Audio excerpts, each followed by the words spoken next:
கௌசிகா நதியை சீரமைக்க மார்டின் அறக்கட்டளை 50 லட்சம் ரூபாய் நிதி உதவி. கௌசிகா நதியை சீரமைக்க முயற்சியில் மார்டின் நல அறக்கட்டளை 50 லட்சம் ரூபாய் நிதி உதவியை இந்த திட்டத்திற்கு வழங்கியுள்ளது. இதற்கான காசோலை வழங்கும் விழா கோவை ரேஸ்கோர்ஸில் உள்ள கோயம்புத்தூர் ரோட்டரி மாவட்டம் 3201 ரோட்டரி செயலகத்தில் நடைபெற்றது.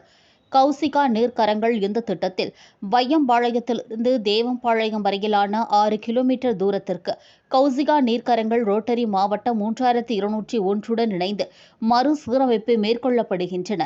இதற்கான விரிவான திட்ட அறிக்கை தொழில்நுட்ப ரீதியாகவும் சுற்றுப்புற சூழல் மற்றும் சமுதாய ஒத்துழைப்புடன் தயார் செய்யப்பட்டுள்ளது.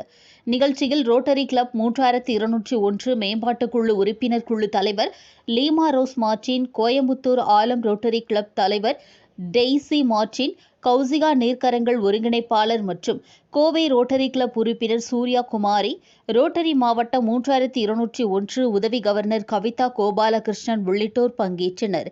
ரோட்டரி மாவட்டம் 3201 கவர்னர் என். சுந்தர வடிவேலு தலைமை வகித்தார். ஆறுகளை புதுப்பிக்கவும் தண்ணீரை சேமிப்பதிலும் கடந்த 15 ஆண்டுகளாக கௌசிகா நீர்க்கரங்கள் அமைப்பை உருவாக்கி திரு செல்வராஜ் பணியாற்றி வருகிறார். இந்த அமைப்பு நீர்நிலைகளை பாதுகாக்கவும் நிலத்தடி நீர்மட்டத்தை உயர்த்தவும் பல்வேறு முயற்சிகளை மேற்கொண்டு திட்டங்களை செயல்படுத்தியும் வருகிறது.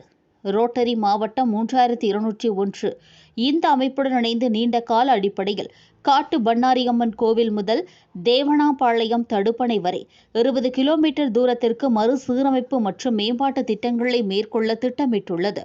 முதல் கட்டமாக 6 கிலோமீட்டர் தூரத்திற்கு எவ்வாறு கால்வாய்களை தூர்வாருவது மற்றும் சுற்றுச்சூழலை மீண்டும் கொண்டு வர கவனம் செலுத்தப்படும். புதுப்பிக்கும் இந்த திட்டம் மட்டுமன்றி நீரோட்டத்தை மேம்படுத்தவும் தண்ணீரின் தரத்தை உயர்த்தவும் நிலையான சுற்றுச்சூழலை பாதுகாக்கும் சமுதாயத்தை உருவாக்கவும் முயற்சி மேற்கொள்ளப்படும். இது பிற திட்டங்களுக்கு எடுத்துக்காட்டாகவும் முன்னோடியாகவும் இருக்கும்.